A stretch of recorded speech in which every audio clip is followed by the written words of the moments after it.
नमस्कार। आज हम इस वीडियो में भगवान श्री राम की वंशावली, जो मनु से इक्ष्वाकु वंश कहलाता था, जिसमें सगर, महाराजा हरिश्चंद्र, दिलीप और भी अन्य महान राजा हुए, लेकिन रघुवंश या रघुकुल के नाम से इसका नाम क्यों पड़ा, इसके पीछे एक रोचक कहानी है।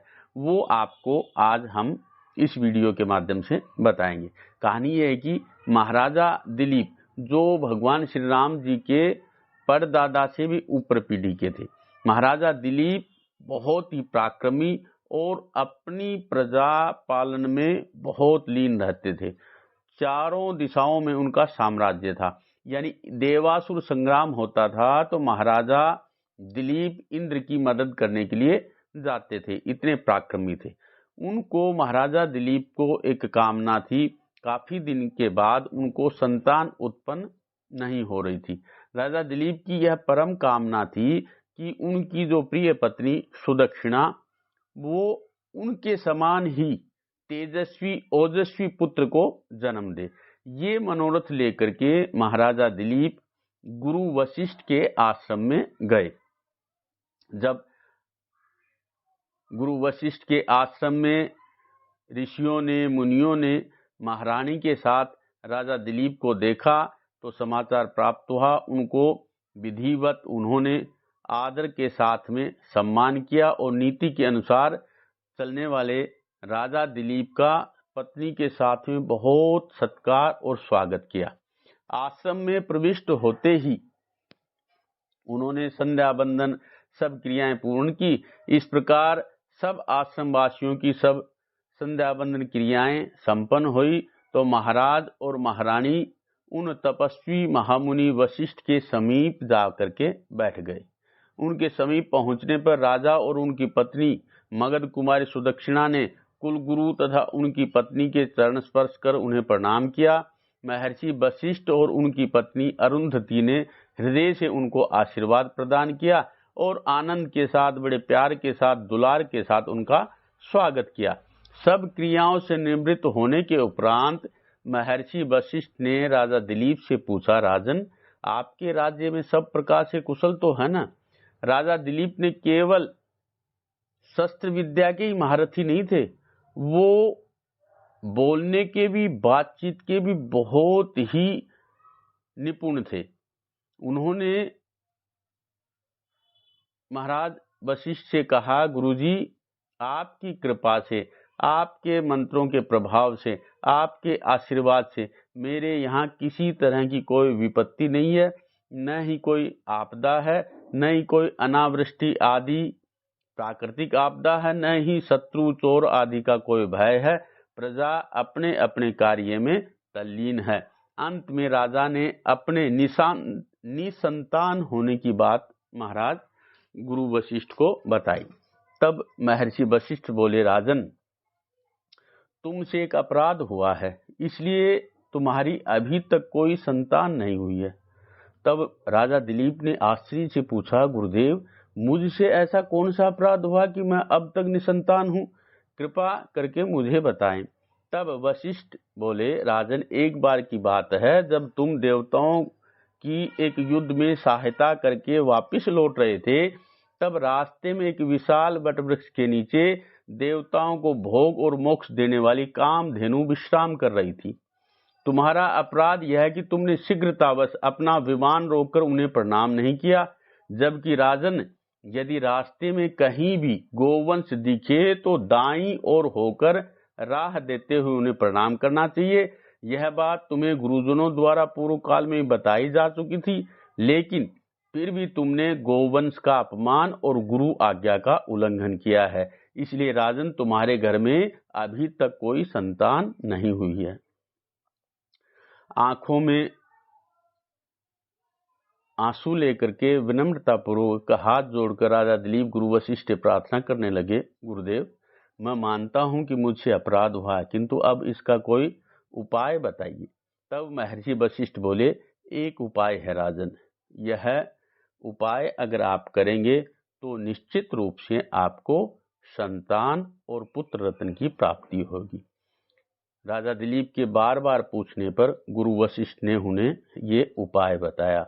उपाय ये है कि ये मेरी गाय नंदनी है जो कामधेनु की ही पुत्री है, इसे ले जाओ और इसके संतुष्ट होने तक दोनों पति पत्नी इसकी सेवा करो और इसी के दुग्ध का सेवन करो। जब यह संतुष्ट होगी तो तुम्हें पुत्र रत्न की प्राप्ति होगी। ऐसा आशीर्वाद देकर महर्षि वशिष्ठ ने राजा दिलीप को विदा किया और अपनी नंदनी गाय उनको दे दी। अब राजा दिलीप प्राणपण से नंदनी की सेवा में लग गए। जब नंदनी चलती तो वह भी उसी के साथ साथ चलते, जब नंदनी रुक जाती तो राजा भी रुक जाते। दिन भर उसको चरा करके संध्या को उसके दुग्ध का सेवन करके उसी पर निर्वाह करते थे।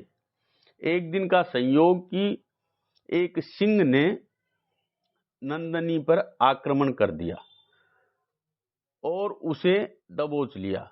उस समय राजा दिलीप कोई अस्त्र चलाने में असमर्थ हो गए, कोई उपाय न देखा।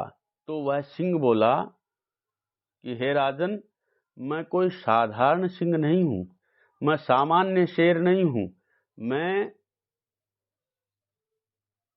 भगवती पार्वती मेरी पीठ पे पैर रखती हैं और मैं उनका शेर हूं। मेरे ऊपर आपका अस्त्र शस्त्र कोई भी आपका प्रयास सफल नहीं होगा, मेरे ऊपर कोई भी आपका अस्त्र नहीं चलेगा और कोई भी हथियार नहीं चलेगा। इस तरह से सिंह की बात सुन करके राजा दिलीप बड़े आश्चर्यचकित हुए। उन्होंने सिंह से प्रार्थना की, हे वनराज, कृपा करके आप नंदिनी को छोड़ दीजिए, ये मेरे गुरु वशिष्ठ की सबसे प्रिय गाय है, आपके भोजन की मैं अन्य व्यवस्था कर दूंगा। तब सिंह बोला, नहीं राजन, यह गाय मेरा भोजन है, अतः मैं उसे नहीं छोड़ूंगा। इसके बदले में तुम अपने गुरु को हजारों गाय दे सकते हो, तो एक गाय की बात ही क्या है। बार बार कहने पर महाराज दिलीप ने शेर को कहा कि हे वनराज, आप मुझे इसके बदले में खा लें, आप अपनी भूख मेरे से मिटा लें, लेकिन मेरे गुरु की गाय नंदनी को आप छोड़ दें। इस तरह से बार बार कहने पर तब सिंह बोला, शेर ने कहा, यदि तुम्हें अपने प्राणों का मोह नहीं है, देखो जीवित रहते हुए तुम हजारों गौएं का दान कर सकते हो, अपने गुरु को अच्छे से अच्छी और भी गौएं दे सकते हो, लेकिन अगर आप मरना ही चाह रहे हैं तो ये आपकी ही अपनी मर्जी है। तब महाराज दिलीप ने कहा कि आप नंदनी को छोड़िए और मुझे ही खा करके आप अपनी भूख मिटा लीजिए। और ऐसा कह करके महाराज दिलीप ने अपना मस्तक नीचे झुकाया, शेर के सामने किया। उसी समय शेर तो वहां से गायब हो गया और नंदनी उठी और बोली, उठो राजन, यह माया जाल मैंने ही आपकी परीक्षा के लिए रचा था। जाओ राजन, तुम दोनों दंपति ने मेरे दुग्ध का पान किया है, मेरी सेवा की है, अतः तुम्हें एक गुणवान, बलवान और बुद्धिमान पुत्र की प्राप्ति होगी। इतना कहकर नंदिनी भी अंतर्ध्यान हो गई। उसके कुछ दिन बाद नंदिनी के आशीर्वाद से महारानी सुदक्षिणा ने एक पुत्र को जन्म दिया, जिसका नाम रखा रघु, और रघु नाम से विख्यात हुआ। और आगे से उनका जो भगवान श्री राम का इक्ष्वाकु वंश था, वो रघुवंश के नाम से या रघुकुल के नाम से जाना जाने लगा। अब एक छोटी सी कथा आपको महाराज रघु के बारे में भी आपको मैं बता देता हूँ। देखिए, महाराज रघु इतने पराक्रमी और इतने बलशाली थे कि उन्होंने पृथ्वी पे जितने भी राजा महाराजा थे उनको सबको जीत लिया था। बचपन में ही इनके पिता दिलीप ने जब अश्वमेध यज्ञ किया तो इंद्र ने उस घोड़े को चुरा लिया। जब घोड़े को चुरा लिया तो बालक रूप रघु ने इंद्र को पराजित करके और उस घोड़े को उनसे वापिस लिया, और इस तरह से वो बचपन से ही पराक्रमी थे और दिग्विजय करके उन्होंने चारों दिशाओं में अपना प्रभुत्व स्थापित कर लिया और अतुल धनराशि एकत्रित कर ली। और अंत में उन्होंने यज्ञ किया, विश्वजीत नाम का यज्ञ किया, और जो भी संपत्ति एकत्रित की थी वो संपत्ति बांट दी, गरीबों में, ब्राह्मणों में बांट दी। इस तरह से राजा सबको जीत करके विश्वजीत होने के बाद भी एक साधु सन्यासी की तरह मिट्टी के बर्तनों में भोजन करते और अपने राज्य का अच्छी तरह से संचालन करते। एक समय की बात है, उसी समय वरतंतु के शिष्य थे कोत्स मुनि। उन्होंने गुरु से 14 विद्याएं ग्रहण की और अंत में अपने गुरुजी से कहा कि गुरुजी, मैंने आपसे 14 विद्याएं ग्रहण कर ली, अब आप गुरु दक्षिणा में बताइए मैं आपको क्या दूं। गुरुजी ने कहा, आपने अच्छी तरीके से विद्या अध्ययन की है, किसी तरह का कोई आपने यहाँ पे दुराग्रह नहीं किया है, हे शिष्य मैं प्रसन्न हूँ और गुरु दक्षिणा की मुझे कोई आवश्यकता नहीं है। लेकिन कोत्स ऋषि ने वरतंतु गुरुजी से बार बार अनुनय विनय की और जिद करने लगे कि नहीं, मैं गुरु दक्षिणा तो जरूर दूंगा, आप मांगिए।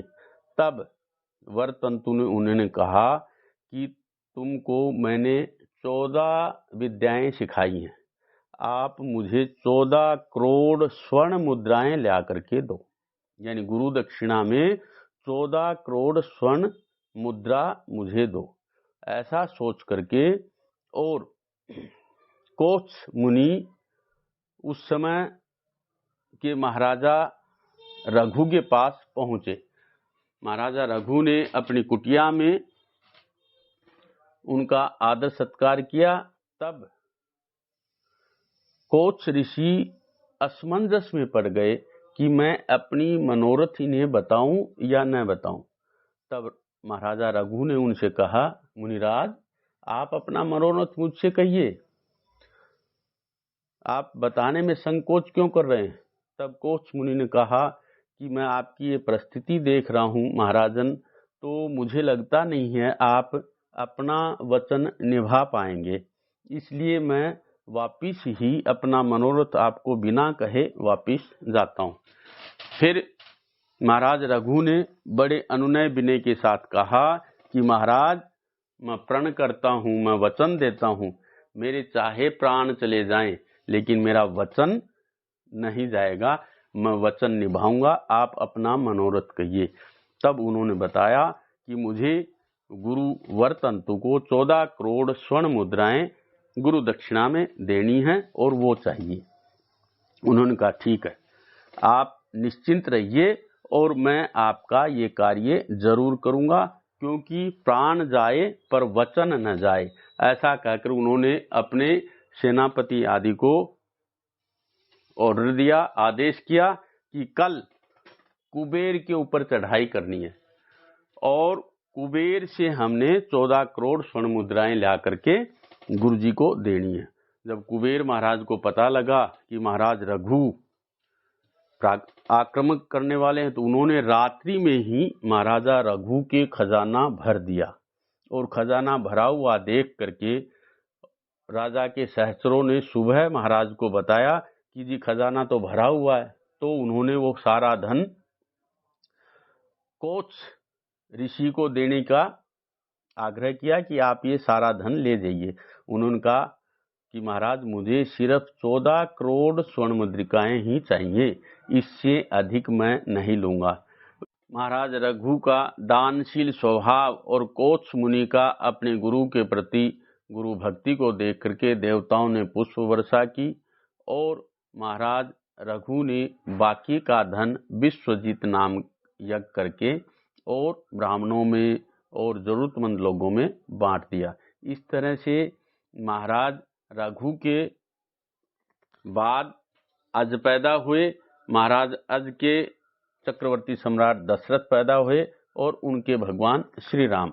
इस तरह से जो इक्ष्वाकु वंश सूर्य वंश था वो रघुवंश या रघुकुल के नाम से जाने लगा। तभी भगवान श्री राम के नाम भी रघुपति, राघव, रघुवीर, रघुवर, रघुराज, रघु, इस तरह से भगवान श्री राम के नाम भी हैं। और भगवान श्री राम की वंशावली जो इक्ष्वाकु वंश के नाम से जानी जाती थी, जो मनु और शत्रुपा से भगवान सूर्य के सूर्यवंशी राजाओं के तमाम जो इतिहास भगवान श्री राम कहते 64वीं संतान हैं इक्ष्वाकु वंश की, तो ये रघुवंश या रघुकुल के नाम से जाना जाने लगा। और विस्तृत जानकारी महाकवि कालिदास ने रघुवंश महाकाव्य में भी दी हुई है। आशा है ये तमाम जानकारी आपको अच्छी लगी हो। वीडियो लाइक शेयर जरूर करना। जय सिया राम।